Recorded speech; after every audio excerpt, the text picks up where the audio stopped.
बिस्मिल्लाहिर्रहमानिर्रहीम, अस्सलाम वालेकुम। वेलकम टू माय चैनल दावत इस्लाम। मैं हूं आपका दोस्त शफकत अली ऑफिशियल।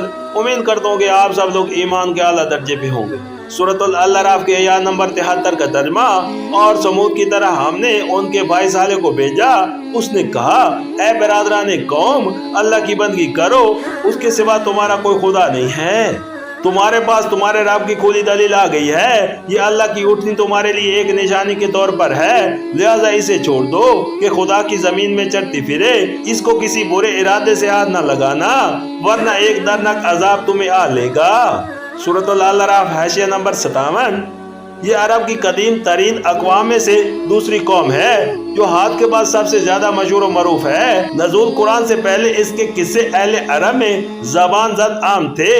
ज़माना जलियत के अशार और खुतबों में बाकसरत इसका जिक्र मिलता है। असरिया के कुतुबात और यूनान सिकंदरी और रोम के कदीम मौरखीन और जोग्राफिया नवस भी इसका जिक्र करते हैं। मसीह इस्लाम की बताए से कुछ अरसा पहले तक इस कौम के कुछ बकाया मौजूद थे। चुनाचे रोमी मौरखीन का बयान है कि ये लोग रोमी अफवाज में भर्ती हुए और नब्तों के खिलाफ लड़े जिनसे उनकी दुश्मनी थी। इस कौम का मस्कन शुमाली मगरबी अरब का वो इलाका था जो आज भी अल-हजर के नाम से मौसूम है।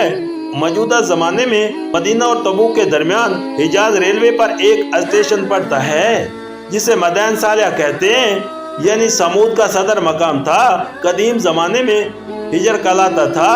अब तक वहाँ हजारों एकड़ के रकबे में वो सगीन इमारतें मौजूद हैं जिनको समूद के लोगों ने पहाड़ों में तराश कर बनाया था। और इस शहर खुमसा को देखकर अंदाजा किया जा सकता है कि किसी वक्त इस शहर की आबादी 4-5 लाख से कम न होगी। नज़ूल कुरान के जमाने में हिजाज के तिजारती काफिले इन असारे कदीमा के दरमियान से गुजरा करते थे।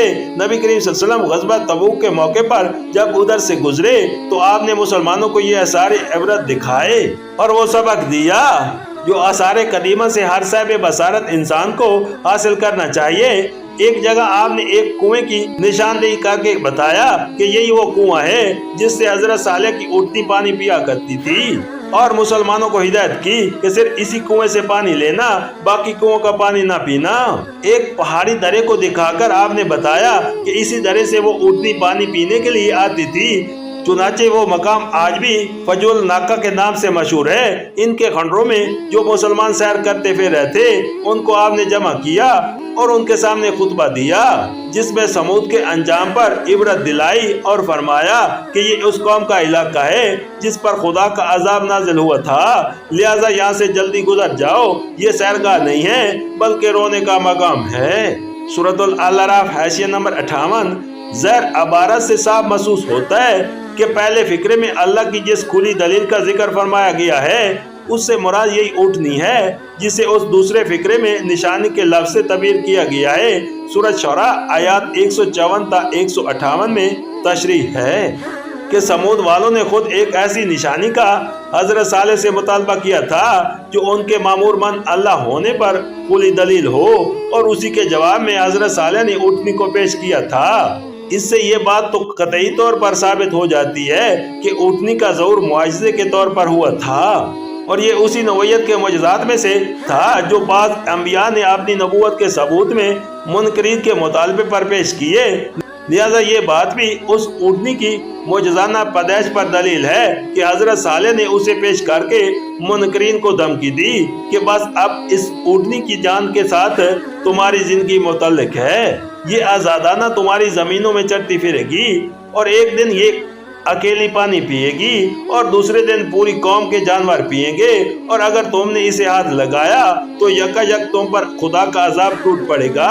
ज़ाहिर है कि इस शान के साथ वही चीज पेश की जा सकती थी जिसका गैर मामूली होना लोगों ने अपनी आंखों से देख लिया हो।